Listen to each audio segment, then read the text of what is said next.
Listen up, get ready, I'm not gonna take no more. There's a revolution, a revelation going on in my soul. Buckle up, get ready, we're not gonna sit back and wait and allow ourselves and each other to lose control of our fate. There'll be no sacrifice. Hey, everybody out there. It's time for another edition of the Live from the Heartland show. This would be number 120 during the time of the pandemic. And I'm Michael James, your host for this morning's edition. I'm here with Emilio Davis in the wings. He's engineering. And today we are going to talk to a friend on the border about immigration policies and immigrants coming from Venezuela and being sent off in buses, not only by Governor Abbott, but now by the mayor of El Paso, Texas, although it seems to be a little more humane in the manner that they're doing it. We're also going to have a couple people talking to us about organic food movement, and we'll see how that all goes. A couple of good things. Well, one good thing this week, I had my class at DePaul. I have 29 students. It's called Activists and Activism. And this week we had a guest speaker, Billy Lamar Brooks, who was the Minister of Education of the Black Panther Party. And I got to read the Black Panther Party 10-point program again, and I'm going to share it, not with all of the explanations in detail, but just the 10 points. So here goes. Number one, we want freedom. We want power to determine the destiny of our Black and oppressed communities. 2, we want full employment for our people. 3, we want an end to the robbery by the capitalists of our Black and oppressed communities. 4, we want decent housing fit for shelter of human beings. 5, we want education for our people that exposes the true nature of this decadent American society. We want education that teaches us our true history and our role in the present day society. 6, we want completely free health care for all Black and oppressed people. 7, we want an immediate end to police brutality and murder of Black people, other people of color, all oppressed people inside the United States.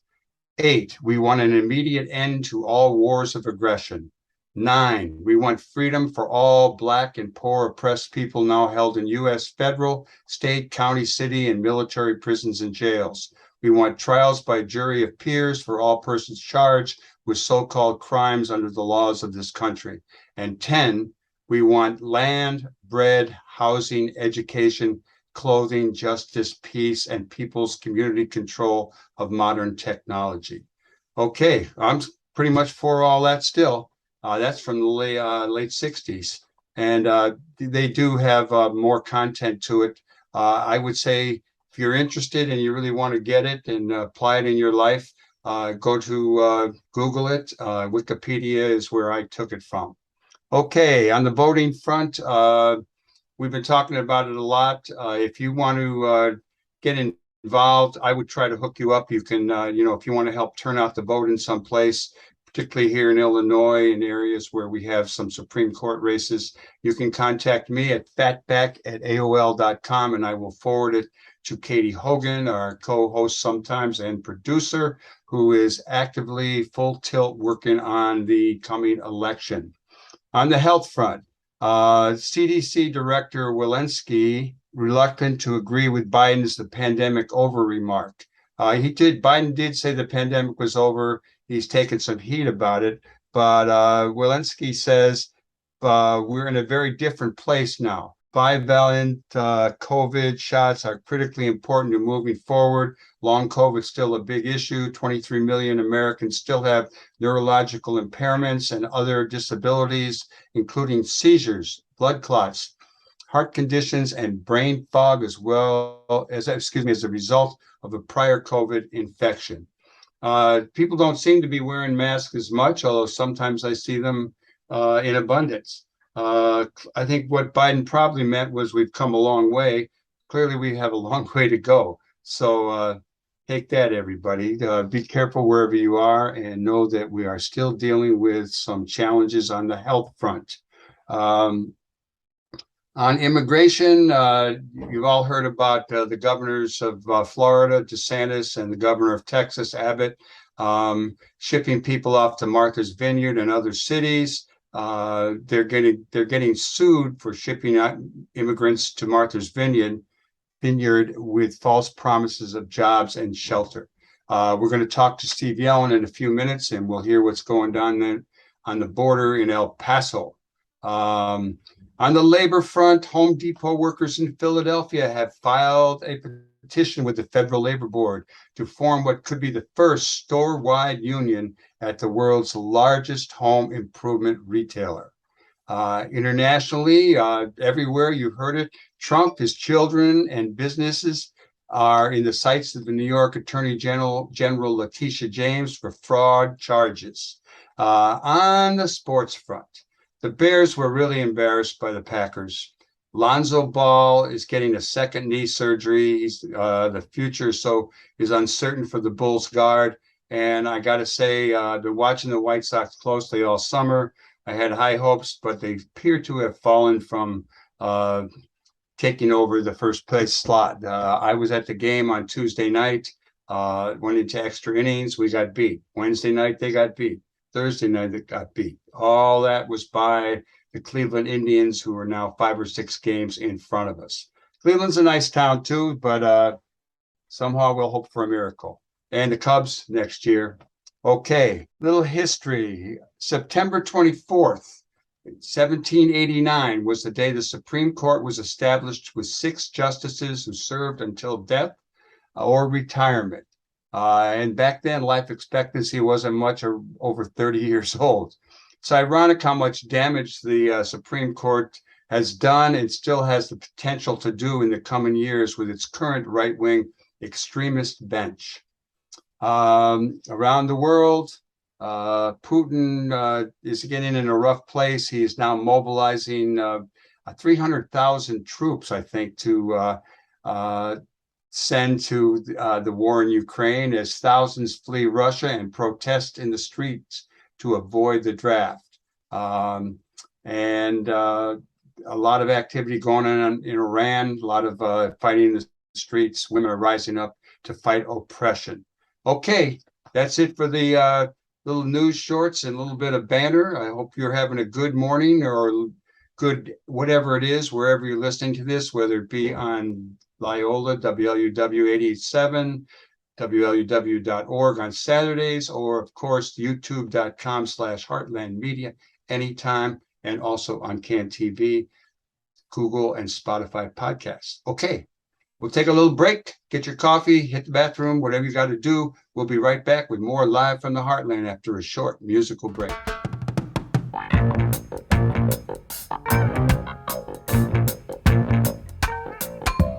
Get up, stand up for your right. Get up, stand up for your right. Get up, stand up for your right. Get up, stand up, don't give up the fight. Preacher man, don't tell me heaven is under the earth. I know you don't know what life is really worth. It's not all that glitter is gold. Half the story had never been told. So now you see the light. Hey, stand up for your right. Come on, get up, stand up for your right. Get up, stand up, don't give up the fight. Get up, stand up for your right. Get up, stand up, don't give up the fight. Most people think. Okay, well, we're back on the scene with the recording making machine, and we're here with more Live from the Heartland. It gives me a great pleasure to bring on my pal Steve Yellen down there in El Paso. He was on recently with Basketball in the Barrio. He did play at UTEP. He is the color announcer for the UTEP games. He's the founder of Basketball in the Barrio, the president of Athletes United for Peace, and a guy with an acute eye and openness, sensitivity to finding out what's going on. He loves El Paso. I was just down there with him for a few days when we went for the Bobby Bird Memorial. And we got to ride around. We got to see long lines of people getting food. We talked a lot of politics. And then I'm watching the news yesterday, and all of a sudden comes on that El Paso, with a Democratic mayor, clearly a Democratic city, is also sending migrants to other places. In this case, I believe New York and Chicago. So what's different, Steve, about the way your mayor is sending buses off, and the way that your governor has been using people kind of as pawns? Yes, that's a very good question, Michael James. First off, thank you for having me on your Heartland show. I'm honored to speak with your fellow Heartlanders and, well, folks all over the country. I've noticed over the last few years, you have gained a listenership really that transcends the borders of the Heartland. So especially out here on the border. Coming along. Yeah, you've been a great friend of the border, and thank you for educating folks. Oscar Leeser, our mayor, has been really nothing short of remarkable, I think, the last few weeks. What people don't understand, though, I think, about what's going on the borders. How about this? How about I throw a little trivia question at you? Over the last 3 months, have the migrants from Guatemala, El Salvador, and Honduras increased or decreased the last 90 days? I think they probably have decreased because the volume of, no, they've increased. You tell me. Well, everybody would think, it was a trick question. I said the other day to somebody that asked me that question, I said, well, what do you mean? Right? They're increasing. There's thousands every day. They're literally a couple of football fields from my home, as you know. But Michael, that's why there's so many things on the border that are so hard to understand and connect the dots. They have decreased. They have decreased for the first time since the pandemic, really. They have decreased, those three countries. But what's happened is Venezuela has increased dramatically because, just cause theory, just cause things are not going well in Venezuela. And they've gone from, and the reason I know these numbers is because I happen to be on the board of, it's a United Way board that really stems from the US government, which gives money to every city in the country, called Emergency Food and Shelter.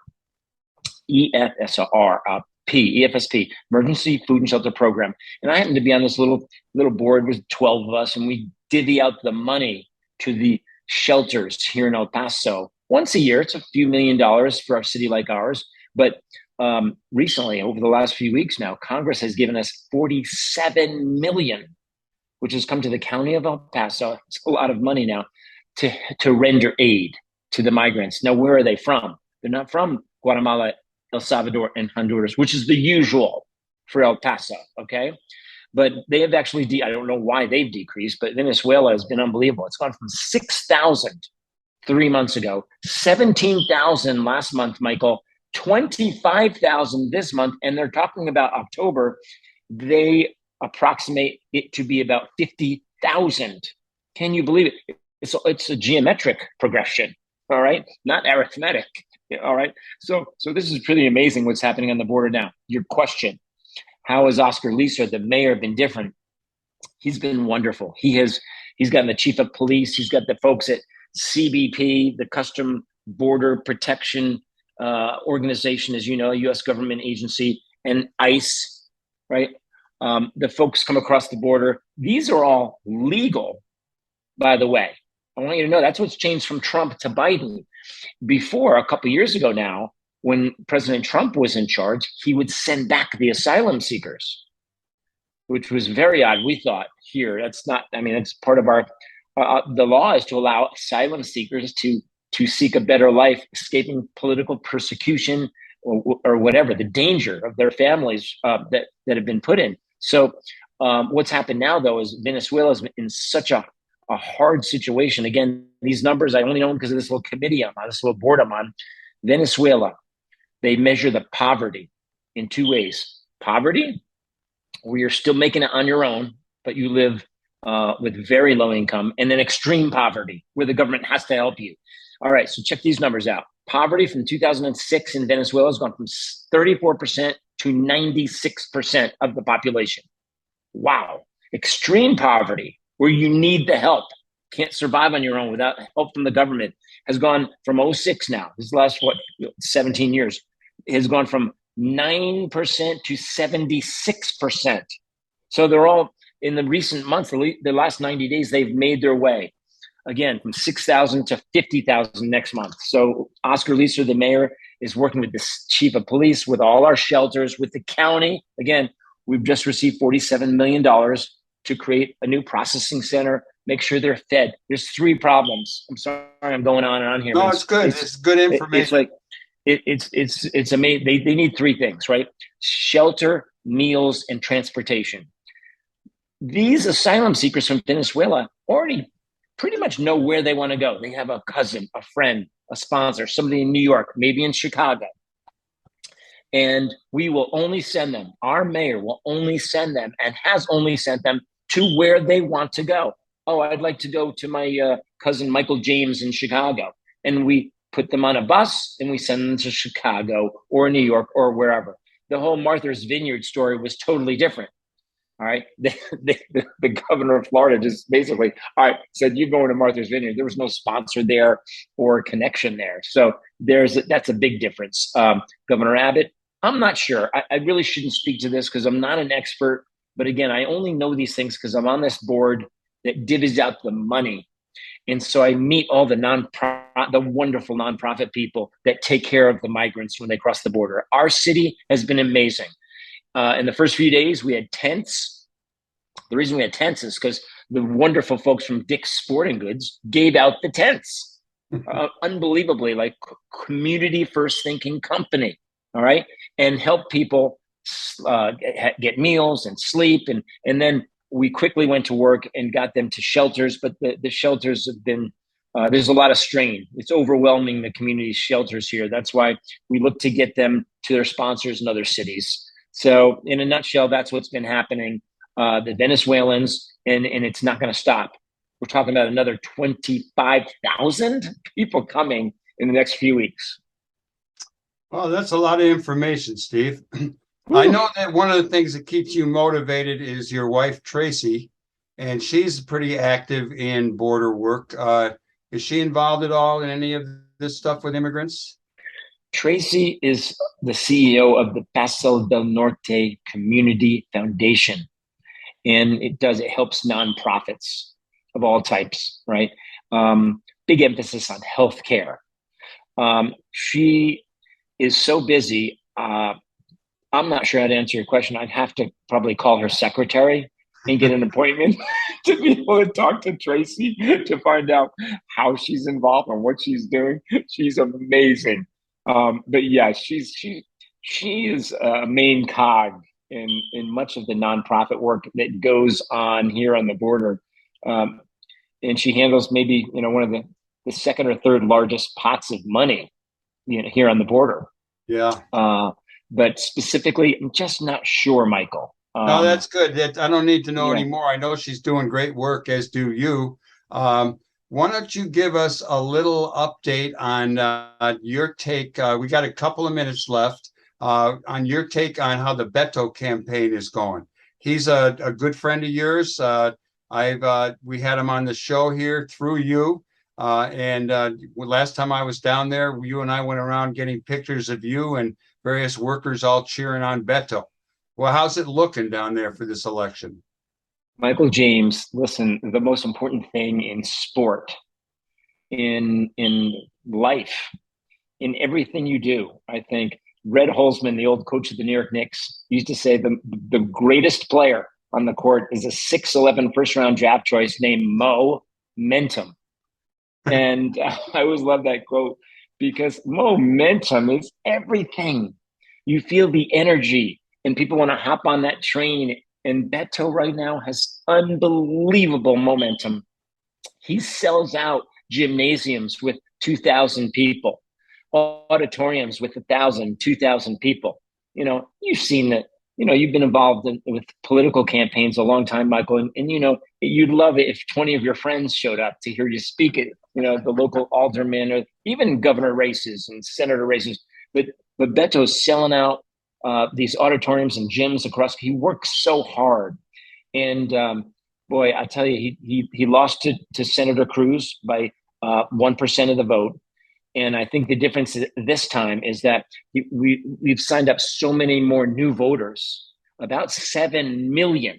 Okay, so I've just run I'm a math guy, I'm a numbers guy, as you know. If you run the calculations, you new 7 million new voters in this great state of Texas, and Beto is really doing a good job recruiting them, wooing them, and he's just such a bright, smart, wonderful young man. I think he's got both parties that are really interested in supporting him. I think the momentum is so great. I think it will sweep him to victory in November. Really do. Most of the polls you see are 5% down from Abbott, 5 to 7%. Okay, fine. Who are they calling? How do you do a poll? You call people that have voted. You don't call the 23-year-old kid that just graduated from college who's a newly recruited voter, right? So I think this poll specifically is really going to be incorrect. So I'm excited about that, Sal. Well, this is great, Steve. I'm glad you filled us in not only on Beto's chances, but also on what's going on with immigration. And if we had more time, I'd get you to do a report on the recent basketball in the barrio, but we're going to save that because you are a good guest. And I'm really glad that you got up early, as you always do, though, I know. And you talked to all of the listeners of the Live from the Heartland show. Keep Michael, up your good work. No, thank you for being such a great friend to the border. I think it's important because our demographic, it's really, we've been a kind of a crucible of study, the border, El Paso specifically, because we are what this country and your city will look like 20 or 30 years from now. So it's very important. So thank you for your connection to the border, Michael. Okay, brother. And all you listeners and viewers, however you're getting the show, we'll be right back with our next guest. We're going to start talking organic food. Be right back. Emilio, pick a tune, and see you in a minute.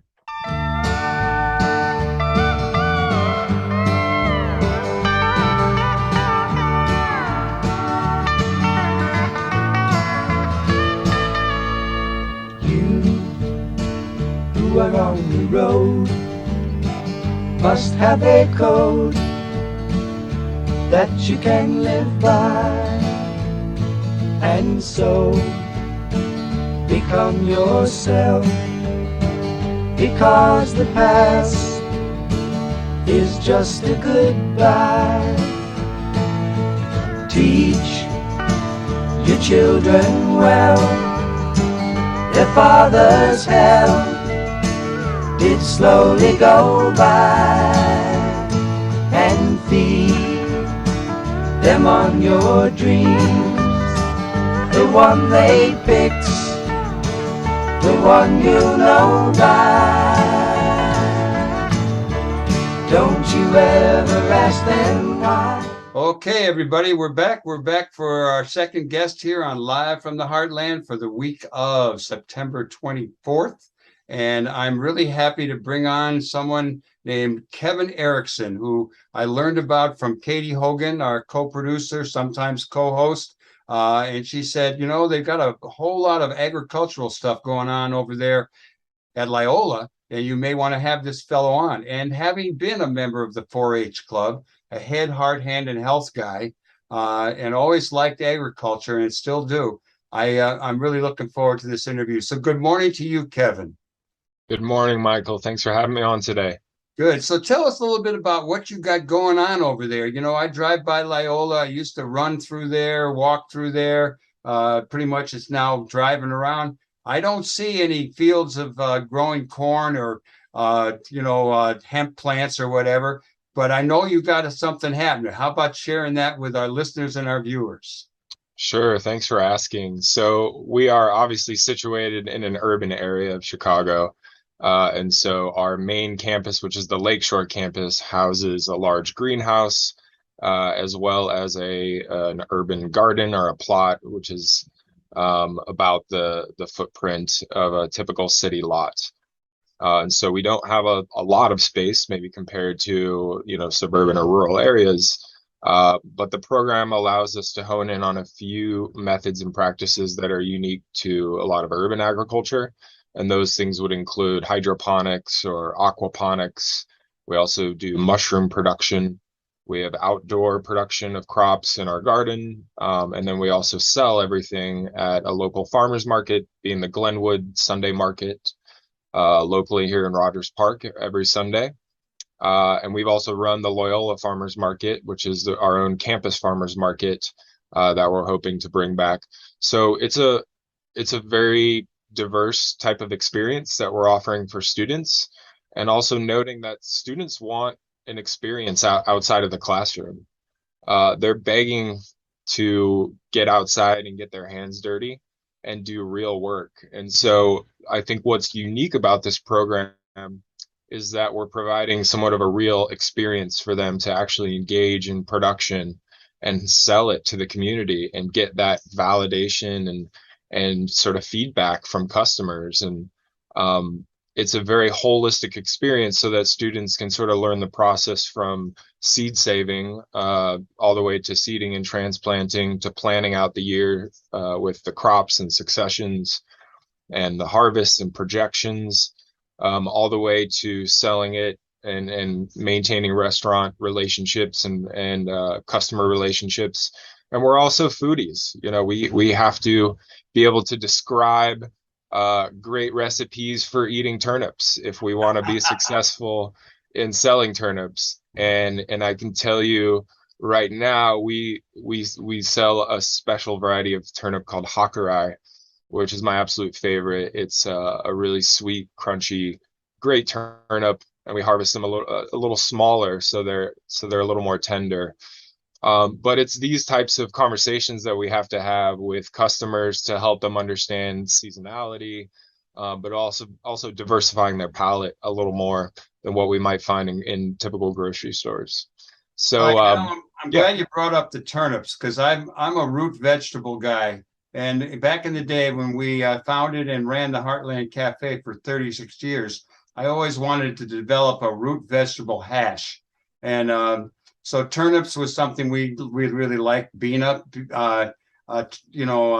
we liked, and parsnips. I just going to throw in here in terms of recipes. If you take a little bit of parsnip and mix it with your mashed potatoes, all mashed up, it really tops it off. It's great.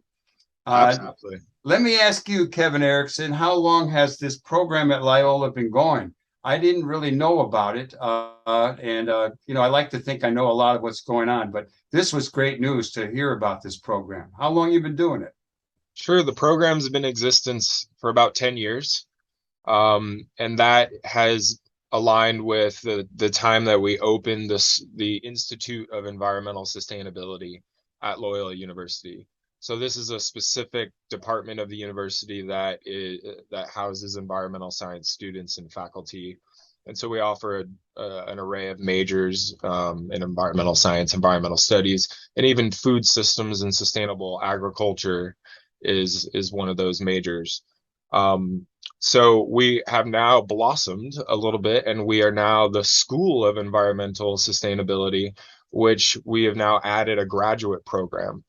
So that has really expanded our research capabilities, as well as publications and a lot of high-level research coming out of our department, or now our school. So that's been an exciting area of growth for us. How did you get involved in agriculture? Good question. I got involved in agriculture first as an eater.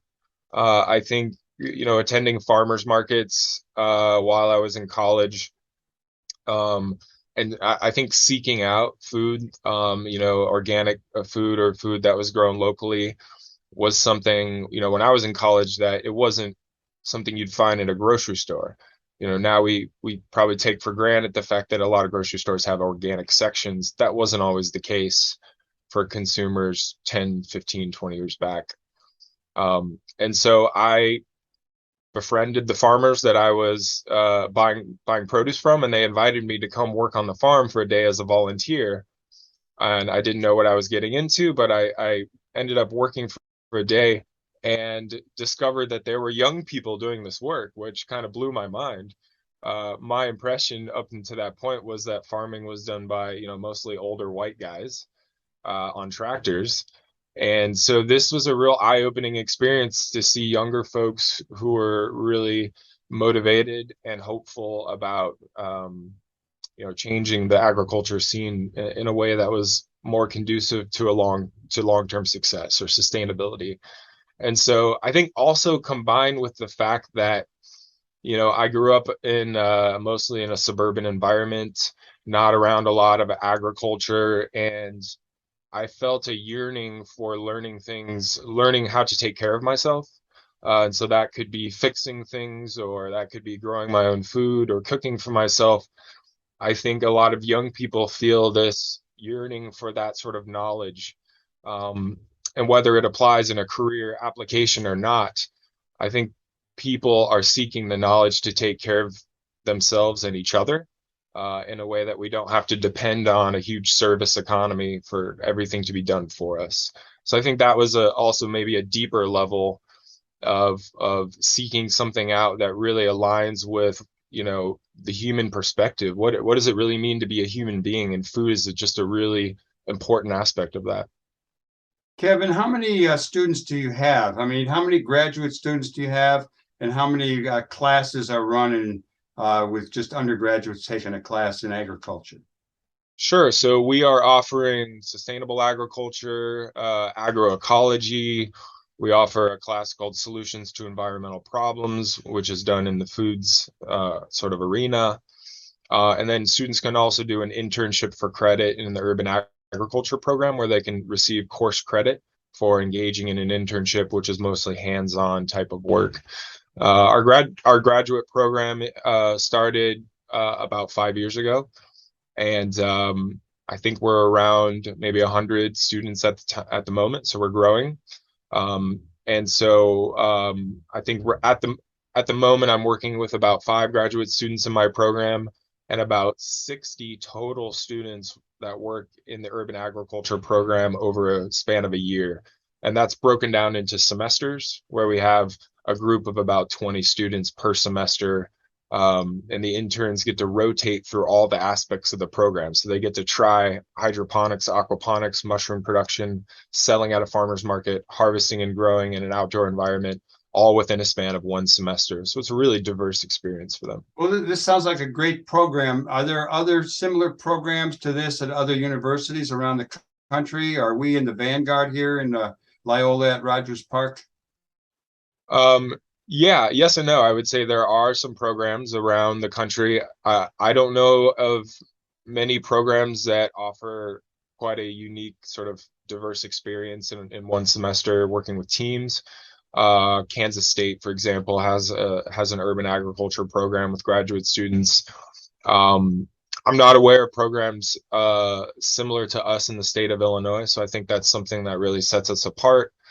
And especially being in Chicago, which is a wonderful city for urban agriculture. I've been fortunate enough to be in the city for about 15 years, watching the development of Chicago urban agriculture grow from a few plots to large community gardens, to seeing the farmers market scene really expand across Chicago, where we now have over 50 markets offered across the city. It's been amazing to sort of see the movement and activity and support for this type of work. I've got another guest going to come on who's also an organic guy, Ed Kugler. I don't know if you guys know each other, but he's like kind of a pioneer. But before I go to him, I know you did your graduate work in cannabis, and being an aficionado of cannabis, and on this show, we often do what we call the reefer report. Tell us about what getting a study in cannabis was like, and how your degree in cannabis affected, or how it ended up. How'd you end up with it?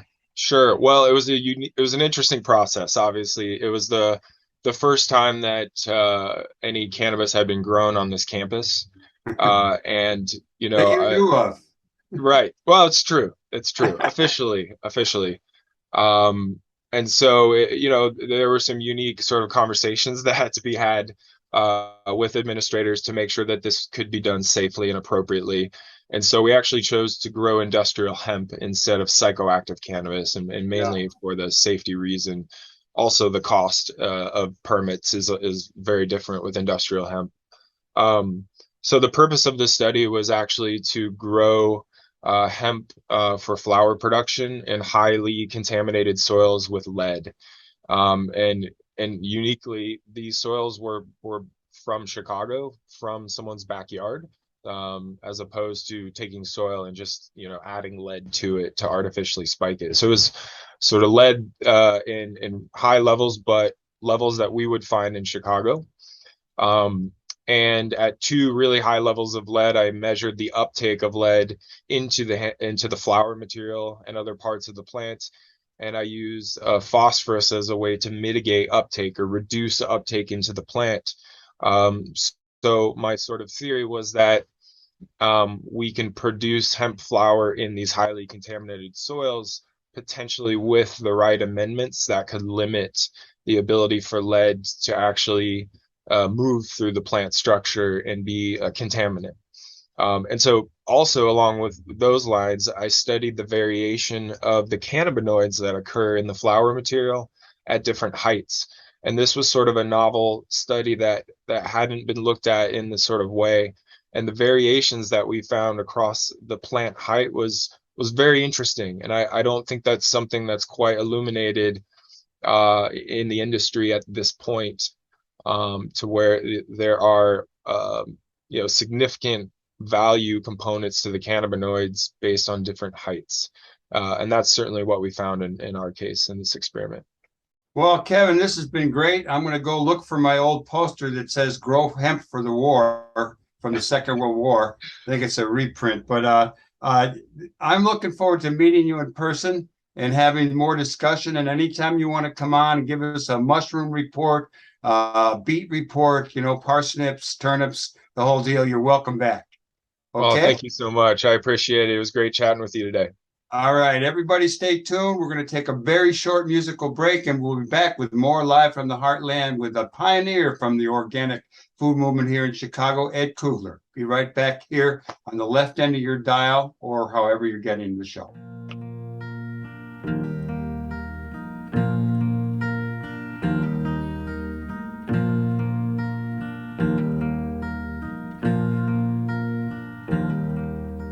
Sunshine on my shoulders makes me happy.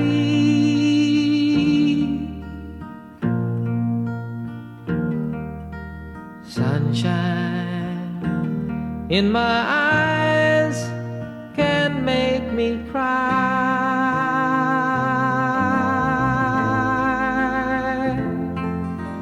Sunshine on the water looks so lovely. Okay, hey everybody, we're back with another segment of this Live from the Heartland show for the week of September 24th. And while we did talk about the border, then we moved on to Loyola's organic farming program. And now it really brings me great pleasure to bring on someone I've known for, since probably 1976 or so. Yep. 1977, one of the pioneers of the organic food movement here in Chicago, the one, the only Ed Kugler. And good morning to you, Ed. Hey, good morning to you, Michael. It's very nice that I can have this opportunity to chat after all these years of not seeing you and talking to you.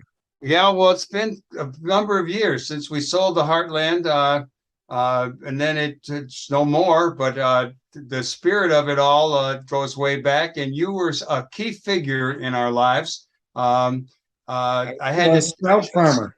What's that?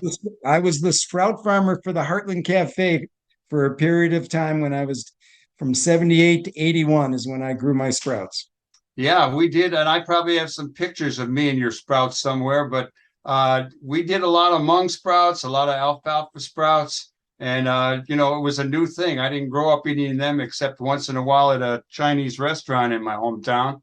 But you've been around a good amount of time promoting organics. Yes. And you know, when I was looking up some information today and remembering Rodale and Rodale Press and Rudolf Steiner and the organic food movement, how about you share a little bit about your journey through plants and food and what you're doing these days? Because I know you are involved with an organic teaching garden at a suburban high school.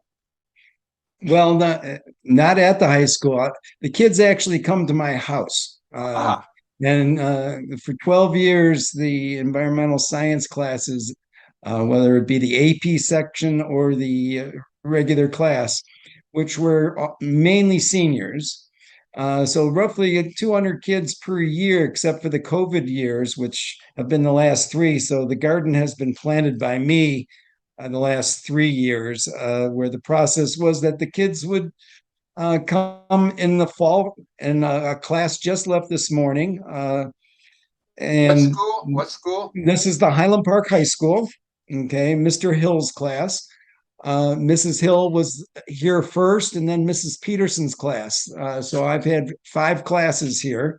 And then across the street, roughly, is a Montessori school that 60 little 3 to 6-year-olds came over with their teachers and supervisors and walked the garden. The premise of the garden, as I told all the kids, is that I'm a proponent of an edible garden versus the ornamental gardens that everybody sort of gets used to seeing it around homes and etc. So here, mine's the extreme. The entire landscape is a garden. I've got over 100 raised beds. I've got apple tree, an Asian pear tree, a Honeycrisp apple tree, 2 donut peach trees, and there's a crab apple tree, because the front yard's a landscape that was designed by my partner, Robert Boyce from Natural Environments, in which we did a native prairie design for the front, and the whole backyard and the driveway grows food, vegetables. And so the kids come here in the fall to taste and sample. The old method was the previous year's planting, but because it was me planting, that's what they ate this year. But the sequence is the kids come and taste and experience what it is to see how a garden grows. And then in the February to March time, we go in the school, plant seedling plants, and then they come out in May, and then they plant. And so in one day, my whole house gets planted by 200 kids roughly. So that's how easy it used to be. And so that's the exciting thing, is the kids, are roughly 25 in a class, and about a handful are always the ones that raise their hand that they have a garden in the backyard. So I know I'm giving a kickstart to the messaging of how simple it is to plant food by a seed, soil, and water and sunlight, and voila, you got something that you can eat. And so that's my messaging to the kids every year, is how important it is to take it upon yourself to grow things organically. And it's not that difficult. And the example is my whole yard. I tell them, this is me, with your helping hands, but this is not my full-time job. So it's not that difficult if you've got the mindset to plant and eat food that you grow. Well, I've known you since like 77, 78, and I know you were a strong advocate about organic food, and your wife, I don't know if it's your current wife or back then, I think she was involved in getting organic food into Jewel stores. And I was not a big, it took me a while to learn, to be honest with you. My thing with the Heartland was we're doing beans and rice. It's organic rice. I wasn't as concerned about organic because of price. I was more into fresh, but I stood corrected over time that the organic movement was really more than price. It was really about health, the planet, etc.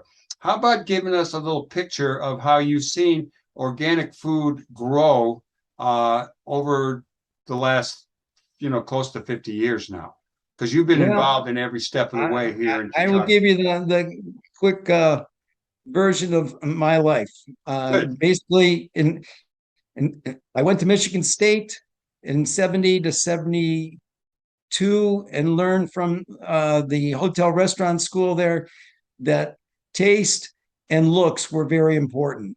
Off campus at the vegetarian restaurants, the natural food co-ops, etc., I was learning you are what you eat and you should care about the planet. I came home from college and my folks couldn't believe I became vegetarian, and I cared more about the planet than I did about how good the food they were eating impressed me. So I stood out then. So that's 1971. I haven't changed my philosophy in that I began to travel around the country in 76. I went to festivals, fairs, seminars, farms, stores, coast to coast. I spent a month traveling and self-educated myself. I saw Buckminster Fuller. I saw Frank Ford, the innovator of Arrowhead Mills. Al Jacobson, the innovator of Garden of Eden chips. I met all the original people that were out there, and I still go to trade shows every year. I'm on my way next week to go to the Philadelphia East Coast Natural Food Trade Show. I pride myself that I probably have gone to more trade shows in the food since 1976. I've been going to natural food trade shows, and being a person that walks and talks the messaging of trying to get the word of organic and natural out to the public.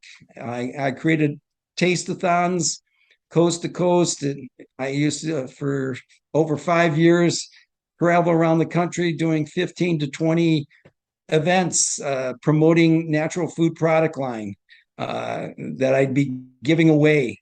I was an innovator backstage to Farm Aid in 1997. They came to Chicago unexpected. I helped coordinate for the catering for the 4 days, over $10,000 worth of organic natural food, so that the caterer could prepare this one-of-a-kind meal for all the people showing up for the concert in Tinley Park in 97. And from that day forward, they changed their whole strategy as far as the messaging.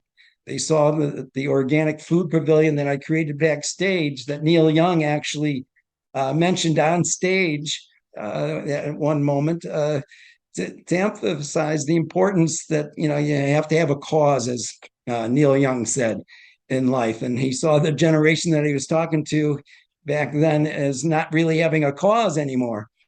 So he was stressing the organic messaging at that particular concert because I had brought it to their back door, and they have continued and grown.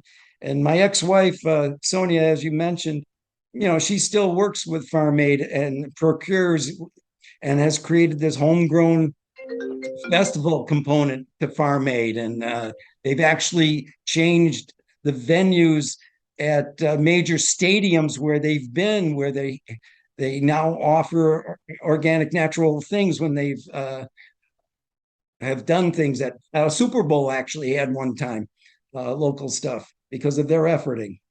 So it's a neat message. Where I'm headed today is still the industry is, still unknown as far as I'm concerned, because people have that it costs too much to eat organic. But even back in 1971, when I switched my diet, I said to my father, the money that you give me, I'm investing it in the future of the planet, because I'm spending it towards the things that help the planet. And so that's pretty much been the basis that I'm going to wrap up with, that how it all ties together, that when you spend your dollar every day towards anything organic, that pipeline goes to support that industry. When you go to spend the dollar towards the Twinkie or the Coca-Cola, you're shifting your money to those industries. All right. So the messaging that I always try to pass on is your dollar really has an effect. And if you change how you spend your money and how you think about the food that you put in your mouth as an important ingredient to stay out of the hospital, okay? Okay, because my little pitch is if you were to poll the people in hospitals what their diet is, I guarantee you it will show that they don't eat organic or they're vegetarian that often, okay? And so those facts are true. It's hard to convince a public that's not educated yet. And that's my one thing, that the educational system needs to change, because kids are not being taught to survive anymore. They're taught education, okay? And I think it should be more, they should be taught how to grow food, how they know medical stuff, all these little things, because the parents are so busy, there's no education. Like in the old days, the parents told you what to do. Today, the parents don't have time to tell the kids what to do. Well, you know what? Speaking of education, one thing that I got educated around was reading Paul Bragg. And I'm wondering, of all the people you meet, did you ever meet him? Probably not. No, I've met his daughter. She's been a showpiece at the trade shows for as many years as she's been out there, but I don't think she attends anymore. People may know Paul Bragg from the apple cider vinegar. Yes, that's the biggest product, I think. And Dr. Bronner's, both those guys were the pioneers of the simple but formulas of health. Okay, and that's the thing that's so overlooked. And even to this day, doctors do not need to have any education in nutrition. Okay, which is a shame, because doctors should be covering their bases by telling people what they should be eating, as well as the pills they are taking. Well, I think there's a shift with some of them, but yeah, that's good. Now, you also are involved in doing farmers markets still, or? Yes, I've innovated myself. Well, the thing that I can boast is that in 1978, when I was a sprout farmer at the Ravinia Farmers Market here locally where I live, I grew 10 varieties of sprouts, and that's sort of when we had the Heartland Cafe and the Blind Faith Cafe, and any natural place, I was the supplier of sprouts at that particular time. For a 3-year pitch, I was in most of the stores in the area or restaurants that wanted it. And today, or 6 years ago, I became the manager of the Ravinia Farmers Market. So I am the only manager vendor in 45 years have gone. Next year's the 45th anniversary. So I'm going to be PRing myself boastfully as being the one and only. And I will bring sprouts back next year. And this year I'm bringing back my bakery line that I used to do 44 years ago. My oatmeal raisin cookies, and I've developed something called the organic fruit pizza, where I've combined a whole wheat crust from a farmer out of Capron, Illinois, that grows the wheat and then bakes and makes a crust, because when they go out to the markets in Kenosha and Woodstock, they also have like 12 different varieties of bread. So they really, a number of other items, but I get the crust from him. And at Arlington Heights, there's another farmer there that he grows the only organic fruit and vegetables that you'll find in one stand anywhere in this area. And so I use his peaches, his blueberries, his raspberries, whatever fruit he's got. I put that as my topping with a little maple syrup, and voila, I got the only organic fruit pizza in town. Well, I'm looking forward to checking you out more closely and to eating those oatmeal cookies. I do my oatmeal with blueberries and maple syrup and a hit of, sometimes a little hit of butter, I admit, pretty much every morning. And I do see online, it says, if you eat oatmeal every day, this is what it does. I don't know if it's good or bad. I haven't looked any further, but I'm a big oatmeal fan. All right. Well, all right, Ed Kugler, you are a hell of a guy, and I really appreciate all the work that you've done and all the work that you're doing. And let's give a shout out to Kay Stepkin from the Bread Shop and Mickey Hornick from the Chicago Diner. There were a whole bunch of you people who, a along with all of us at the Heartland who really carved out some stuff in this town and are all doing good in the world still, I assume. And the way anybody can find me is EddieKugler.com. EddieKugler.com. I like it. I'm going to go look you up after the show.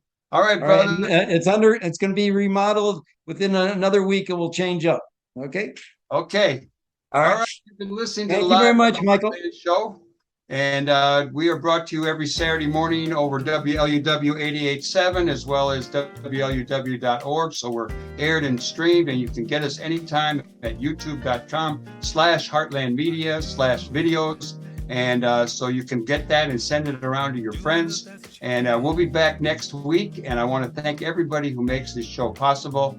Emilio Davis, Katie Hogan, Tom Clark, Monty Warren over at Loyola, and a whole lot of other people influence us and talk to us. So do good in the world. The world needs all the good that you do, that I do, that we do together. All power to the people. Have a great week. See you next week. Do you comb the sky, wondering why you've been oh so blessed? Do you take it as a sign everything is fine and nothing less? Are you doing the best you can? Tell me, are you doing the best you can? When you're all alone down the tone, like a noble out of tune, do you keep on blowing, knowing you're gonna get it right soon? And if at the end of the day you got it going your way, everything is right on track, do you thank the Lord and rest assured, ain't no turning back? Are you doing the best you can? Tell me, are you doing the best you can?